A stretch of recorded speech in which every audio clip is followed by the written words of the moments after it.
The ranch alarm tore through the dawn like a battlefield klaxon, shredding the quiet hum of morning. Birds erupted from the oaks, horses reared in the paddock, and I nearly fumbled my coffee thermos as I vaulted off the porch. That wasn't just an alarm, it was a warning, one I'd wired myself as a former Navy engineer. Someone had manually locked the southern livestock gate, a system meant to close only in emergencies. Boots hammering the dirt, I sprinted toward the barn, pulse racing. This wasn't about a gate. It was about my horses, my land, and some fool tampering with the heart of my operation. As I rounded the bend, I saw her, Lydia Hawthorne, standing smugly by the gate, clipboard in hand, sunglasses perched like a tiara, her smirk practically glowing. 6 months ago, she'd moved into the Pinewood Estates, the HOA community bordering my ranch, and since then, she'd been a one-woman plague, filing complaints about farm odors, my roosters crowing, and even my fence's unapproved color. But this? Physically locking my gate, cutting off my horse's grazing path? This was war. Lydia turned as I stormed up, waving her clipboard like a badge of office. "You're trespassing on HOA-monitored grounds," she snapped, though she stood 5 feet inside my property, right under my private ranch sign. Her rent-a-guard, a nervous kid in a polyester vest, stepped forward like he'd stop me. I shot him a look, and he wilted.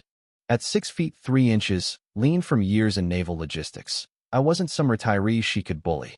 "You locked my gate?" I asked, voice low, steady, but carrying the edge of a storm. "Yes," she said, chin high. "It's not up to code. Your animals are a nuisance.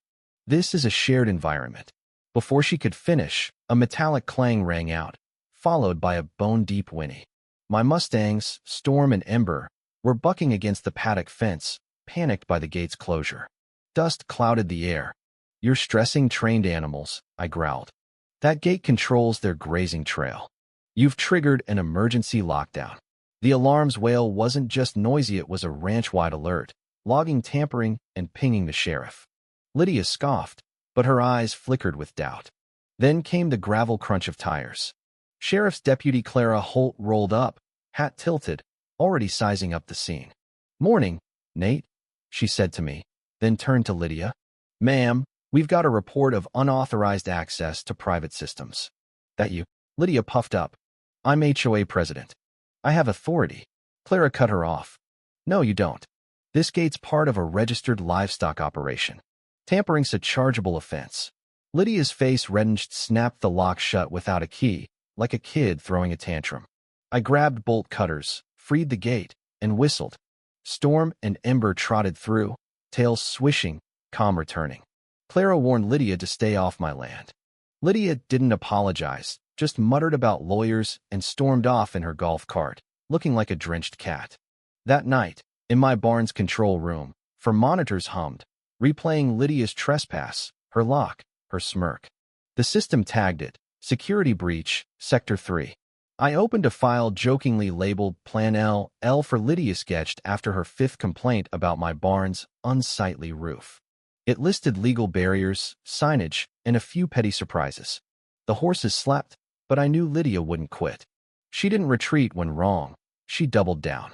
Next morning, the HOA's monthly meeting buzzed under their white tent, stale coffee and egos thick in the air. I hadn't planned to go, but after the gate stunt, I lurked by the tree line. Rumors swirled: coyotes, aliens, or Lydia's latest fiasco.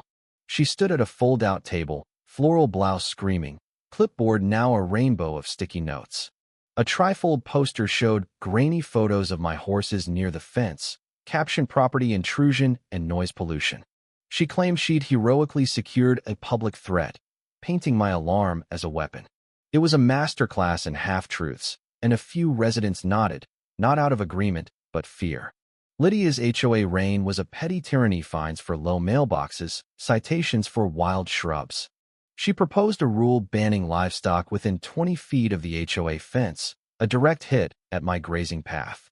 I'd had enough. I strode into the tent, silence spreading like wildfire.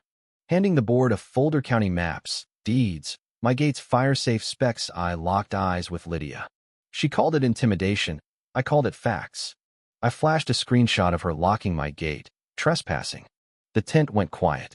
The HOA chair, A tired old man named Ed tabled her motion. Lydia's face twisted like she'd bitten a lemon. I left, feeling the first crack in her grip. Lydia didn't stop. She planted yellow, quiet zone signs along my fence, fake, unenforceable, but official-looking. Then she sent 2 HOA enforcement goons in matching shirts to inspect my property, snapping photos of my troughs and muttering about grass height. I stepped out, phone recording. Nate Granger. Private land. You're on the wrong side of the fence. Tapping a controller, I triggered a gate speaker. Unauthorized interaction detected. Event recording. The camera word. They fled. I called Rachel Klein, a former prosecutor turned ranchland lawyer. She filed a cease and desist against the HOA and a liability notice for Lydia's tampering. A county zoning officer arrived next, tipped off by Lydia's complaints about my misused alarm. I walked him through permits, logs, and my environmental survey. He was impressed, even noting Lydia's illegal signs. "Those aren't yours?" he asked. "Nope. HOA's doing," I said, handing him photos. He squinted. "That's a problem for them." Hours later, Lydia struck again. A dump truck dumped gravel across my tractor path, blocking access to the north field. Lydia watched from her golf cart, arms crossed, smug. "Community buffer," she called it, claiming my trail was too close to HOA paths. It was sabotaging me delivery schedules, irrigation, and a vet visit for a pregnant mare, all derailed. I didn't argue. I filmed it, catching her directing the driver. Rachel would eat this up. But first, I activated Plan Mustang, a half-joking idea I'd cooked up with my nephew Tim. Lydia had left an HOA gate open while hanging another fake sign, giving me access to a historic livestock trail through their land. I whistled one short, too long. Storm and Ember perked up, trained for emergencies, and trotted past the gravel, through the HOA gate, and into the north field. Neighbors gawked. Lydia screamed an hour later, caught on camera flailing after my horses. The HOA's Facebook group lit up with a photo of the horses, caption peaceful. Comments roasted Lydia's fake signs. Lydia's next move was animal control, alleging my horses were a nuisance. The officer toured my ranch, found everything pristine, but spotted Lydia's ferrets in cramped, unregistered cages. He knocked on her door, sparking a shouting match about emotional support status. Rachel called Lydia's gravel stunt was unauthorized. The truck company said she'd lied about owning the land. A damages claim loomed. Then, at 10:30 p.m., the alarm screamed again. Monitors showed Lydia, in a hoodie, painting over my warning sign. I hit the floodlights. The west side blazed. The speaker blared, "You are trespassing." Footage recording. Lydia froze, tripped in mud, and fled, leaving a paint roller. I saved the clip. Fence tamper attempt 5. By noon, a screenshot of her, wild-haired and muddy, went viral in the HOA group. An emergency meeting was called a no-confidence vote. Lydia's excuses fell flat. A resident asked why she was sneaking around with paint. She had no answer. The vote wasn't unanimous, but it was enough.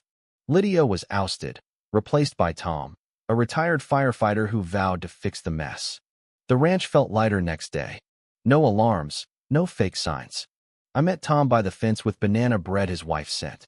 We walked the property, and he listened as I explained the gates and cameras.